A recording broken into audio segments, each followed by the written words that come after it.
You pull into the daycare parking lot, and the moment your kid sees you, they sprint toward you with the biggest smile. Your heart melts.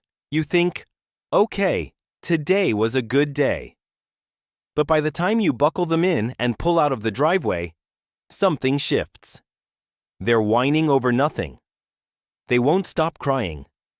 Or they go completely silent and stare out the window. What just happened? Here's the truth. Your child is sending you a signal. And if you know how to read it, it changes everything about how you respond. But if you don't, and most parents don't, it's easy to fall into a pattern that makes things worse without even realizing it.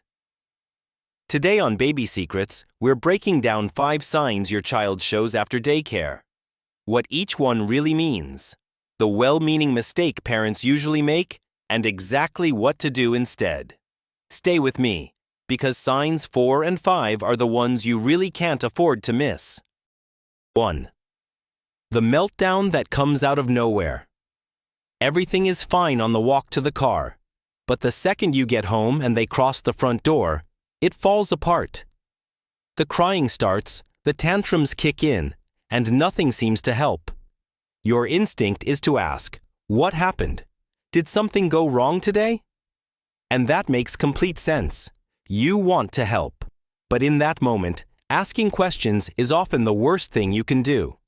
Research from Megan Gunner at the University of Minnesota found that children's cortisol, the stress hormone, continues to rise throughout the afternoon in group childcare settings, even in high-quality environments.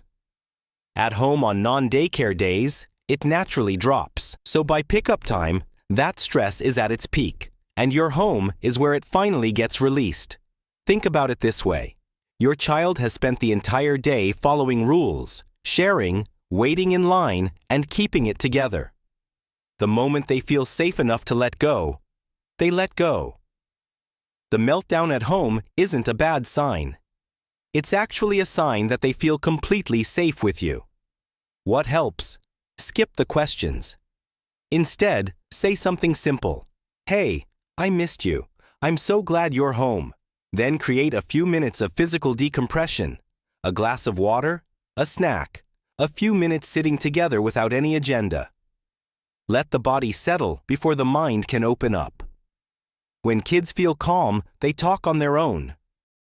2. I don't know, and I forgot. Every single time you ask, what did you do today? I don't know. Who'd you play with? I forgot. You push a little harder and they shut down or get annoyed. It feels like they're holding something back. Maybe they're hiding something? Maybe something happened that they don't want to talk about? Usually, neither is true. Research from Harvard's Center on the Developing Child shows that a young child's executive function, their ability to think, process, and express, is genuinely depleted after a full day of group learning.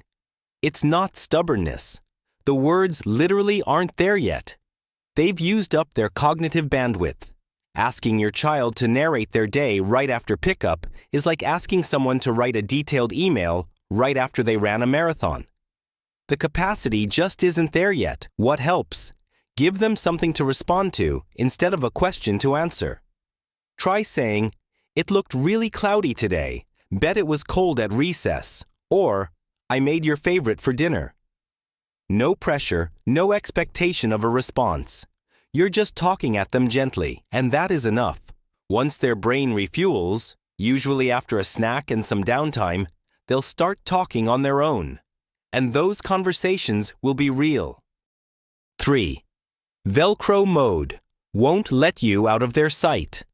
The daycare teacher told you they had a great day. Laughing, playing, totally fine. But the second you get home, it's like a different kid. They follow you into the kitchen. They want to sit in your lap while you answer emails. The moment you leave the room, they panic. It's exhausting. You might even say, "Give me 5 minutes, I'll be right back." And feel guilty about it later. Developmental psychologist Mary Ainsworth's foundational work on attachment theory showed that children use their primary caregiver as a secure base. They can be independent and social out in the world. But when they're depleted, they come back to recharge. The clinginess after daycare isn't regression. It's your child doing exactly what they're supposed to do. They're not being needy. They're low on connection, and you are their source. What helps? Instead of managing the clinginess, lean into it briefly, on your terms. Let's do 2 minutes of just us. Come here. A hug.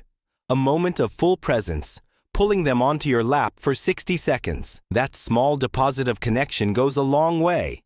You don't have to give up your whole evening. You just have to be fully present for a very short window, and the clinginess usually softens on its own after that. Those first 3 signs are incredibly common. But the next 2 are different. These are the ones worth taking seriously. 4. Explosive anger.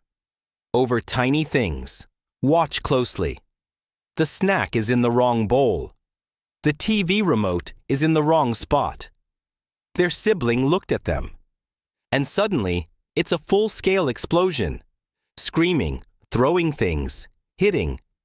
Your first reaction is to shut it down. Stop. That is not how we act. And that's understandable.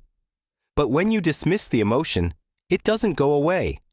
It goes underground and often comes back harder.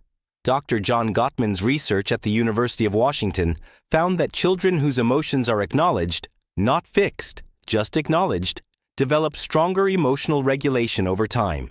The ones whose emotions are dismissed or shut down tend to struggle more with managing feelings as they get older.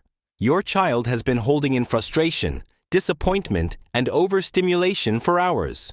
Your home is the only place they feel safe enough to let it out. The explosion is proof of the trust they have in you. But when it happens consistently, it's also a sign that the emotional load is getting heavy. What helps? Separate the feeling from the behavior. When they throw something, I can see you're really upset right now. Pause. But we don't throw things. Let's find another way. You're not rewarding the behavior. You're reaching the child underneath it. That 2-step, validate first, redirect second, is one of the most powerful things you can do. 5. Stomach aches, headaches, and I don't want to go. Don't dismiss this. Dinner gets quieter. The appetite disappears. And then the night before daycare, or the morning of, it starts. My tummy hurts. My head hurts. I feel sick. It's so easy to say, you're fine, let's go. Especially when you've got work, you've got to be somewhere, and this happens regularly. But dismissing it, even with the best intentions, sends a message your child will remember. Clinical guidelines from the American Academy of Pediatrics consistently note that recurring physical complaints in children, stomach pain, headaches, fatigue, without a clear medical cause, are frequently linked to psychological stress. Children's bodies communicate distress long before their words can. Young children do not yet have the language for "I feel anxious" or "something at daycare is really hard for me right now." So their body says it instead. What helps? Start by sitting with them, not interrogating, just being present. Your tummy hurts? Tell me about it. Then quietly observe. When does it happen? Every day or just certain days? Does it go away once they're there, or does it persist? If this is happening more days than not, that's your cue to have a conversation with their teacher, not as a complaint, but as a team. We've noticed this pattern at home. Can we figure this out together? You don't have to solve it alone, and you shouldn't have to. None of the 5 signs we talked about today mean something is wrong with your child. They mean your child is doing something incredibly hard. Showing up, navigating a big social world, holding it together, and then coming home to the one place where they don't have to. You are that place. And one more thing, because I think it's important to say it out loud. Every morning you drop them off, there might be a moment, just a flash, where you feel it. That small ache of watching them walk through those doors without looking back. It's a strange kind of grief, isn't it? Loving someone so much and also knowing your job is to keep letting them go. But here's what I want you to hold on to. that independence didn't start on their first day of daycare. It started the moment they took their first breath. They have been finding their own way since the very beginning, and you have been their safe place to come back to every single time. The goal was never to keep them close forever. It was to make them brave enough to go far and loved enough to want to come home. You're doing that, even on the hard days, especially on the hard days. If this video helped you see your child a little differently today, share it with another parent who needs to hear it. They're closer than you think. I'm so glad you're here on Baby Secrets. Drop a comment below telling me which sign you recognized in your own child. I read every single one. And I'll see you in the next video.